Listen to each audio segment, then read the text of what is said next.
मध्य प्रदेश के मेहनती किसान भाइयों बहनों को मेरा कोटि कोटि प्रणाम। आज इस कार्यक्रम में भंडारण, कोल्ड स्टोरेज यानी वेयर हाउसिंग, कोल्ड स्टोरेज, इससे जुड़े इंफ्रास्ट्रक्चर और अन्य सुविधाओं का लोकार्पण और शिलान्यास भी हुआ है। ये बात सही है कि किसान कितनी भी मेहनत कर ले, लेकिन फल, सब्जियां, अनाज, उसका अगर सही भंडारण न हो, सही तरीके से न हो, तो उसका बहुत बड़ा नुकसान होता है।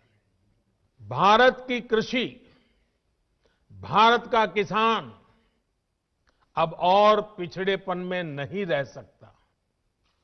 दुनिया के बड़े बड़े देशों के किसानों को जो आधुनिक सुविधा उपलब्ध है, वो सुविधा भारत के भी किसानों को मिले, इसमें अब और देर नहीं की जा सकती। एक कृषि सुधार, ये कानून रातों रात नहीं आए हैं। पिछले 20-22 साल से इस देश की हर सरकार ने, राज्यों की सरकार ने इस पर व्यापक चर्चा की है। कम अधिक सभी संगठनों ने इन पर विमर्श किया है। देश के किसानों के संगठन, कृषि एक्सपर्ट्स, कृषि अर्थशास्त्री, कृषि वैज्ञानिक, हमारे यहां के प्रोग्रेसिव किसान भी लगातार कृषि क्षेत्र में सुधार की मांग करते आए हैं। देश के किसानों को उन लोगों से जवाब मांगना चाहिए जो पहले अपने घोषणा पत्र में इन सुधार करने की बात लिखते थे, वकालत करते थे और बड़ी बड़ी बातें करके किसानों के वोट बटोरते रहे, लेकिन अपने घोषणा पत्र में लिखे गए वादों को भी पूरा नहीं किया। पहले जो देश की कृषि व्यवस्था संभाल रहे थे, ऐसे महानुभावों की चिट्ठियां देखी जाए तो आज जो कृषि सुधार हुए हैं वो उनसे अलग नहीं है। मैं सभी राजनीतिक दलों को हाथ जोड़ के कहना चाहता हूं, आप सारा क्रेडिट अपने पास रख लीजिए। आपके सारे पुराने घोषणा पत्रों को ही मैं क्रेडिट देता हूं। मुझे क्रेडिट नहीं चाहिए। मुझे किसान के जीवन में आसानी चाहिए, समृद्धि चाहिए, किसानी में आधुनिकता चाहिए। आप कृपा करके देश के किसानों को बरगलाना छोड़ दीजिए, उन्हें भ्रमित करना छोड़ दीजिए। स्वामीनाथन कमीशन की रिपोर्ट आई, लेकिन ये लोग स्वामीनाथन कमेटी की सिफारिशों को 8 साल तक दबाकर बैठे रहे। किसान आंदोलन करते थे, प्रदर्शन करते थे, लेकिन इन लोगों के पेट का पानी नहीं लिहाला।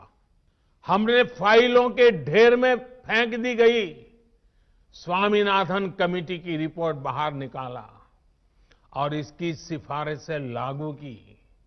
किसानों को लागत का 1.5 गुना एमएसपी हमने दिया। ये हमारी सरकार एमएसपी को लेकर इतनी गंभीर है कि हर बार बुवाई से पहले एमएसपी की घोषणा करती है। इससे किसान को भी आसानी होती है, उन्हें भी पहले पता चल जाता है कि इस फसल पर इतनी एमएसपी मिलने वाली है। वो कुछ बदलाव करना चाहता है तो उसे सुविधा होती है। कानून बनने के बाद भी वैसे ही एमएसपी की घोषणा की गई जैसे पहले की जाती थी। कोरोना महामारी से लड़ाई के दौरान भी ये काम पहले की तरह किया गया। एमएसपी पर खरीदी भी उन्हीं मंडियों में हुई जिनमें कानून बनने से पहले होती थी, कानून बनने के बाद भी वही हुई।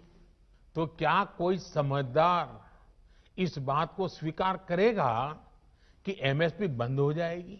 मैं देश के प्रत्येक किसान को ये विश्वास दिलाता हूं कि पहले जैसे एमएसपी दी जाती थी वैसे ही दी जाती रहेगी। एमएसपी न बंद होगी न समाप्त होगी। हमारी सरकार एमएसपी समय समय पर बढ़ाने को कितनी तवज्जो देती है, कितनी गंभीरता दे देती है। एमएसपी बढ़ाने के साथ ही सरकार का जोर इस बात पर भी रहा है कि ज्यादा से ज्यादा अनाज की खरीदारी एमएसपी पर की जाए। ये लोग दाल पर ज्यादा एमएसपी भी नहीं देते थे और उसकी खरीद भी नहीं करते थे।